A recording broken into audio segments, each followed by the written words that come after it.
السلام علیکم۔ کل 3 واقعات ہوئے تھے ملک میں۔ ایک تو اسلام آباد کچہری میں خودکش حملہ جس میں 12 لوگ شہید اور 20-25 زخمی ہوئے۔ دوسرا وانا کیڈٹ کالج پہ خودکش حملہ جس میں نقصانات کا ابھی پتہ نہیں چل رہا کہ کیا صورتحال ہے۔ اور تیسرا واقعہ یہ ہوا کہ ایوان صدر میں صدر زرداری صاحب نے 27ویں ترمیم کی منظوری کی خوشی میں ارکان اسمبلی اور اتحادیوں کو عشائیہ دیا تھا، جس میں وزیر اعظم، قومی اسمبلی کے اسپیکر، سینٹ کے چیئرمین، وزیروں، مشیروں، سینیٹرز اور ایم این ایز نے شرکت کی۔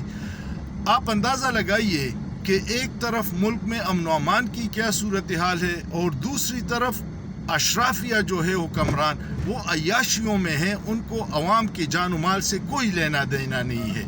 ان کو یہ خوشی ہے کہ صدر زرداری کو ساری عمر کے لیے استثناء مل گیا، جتنی لوٹ مار کی ہے یا آئندہ کریں گے اس پہ کوئی ایف آئی آر نہیں ہوگی، کسی عدالت میں وہ پیش نہیں ہوں گے۔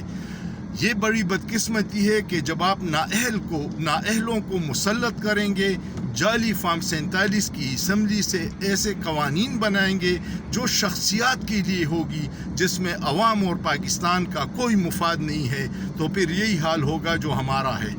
خدا را اس ملک پہ رحم کیجئے، یہ ہم سب کا ملک ہے۔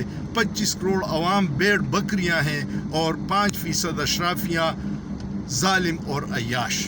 اللہ پاکستان اور پاکستانیوں کو اپنے حفظ و امان میں رکھے، لیکن سوچئے، سوچنا جرم نہیں ہے۔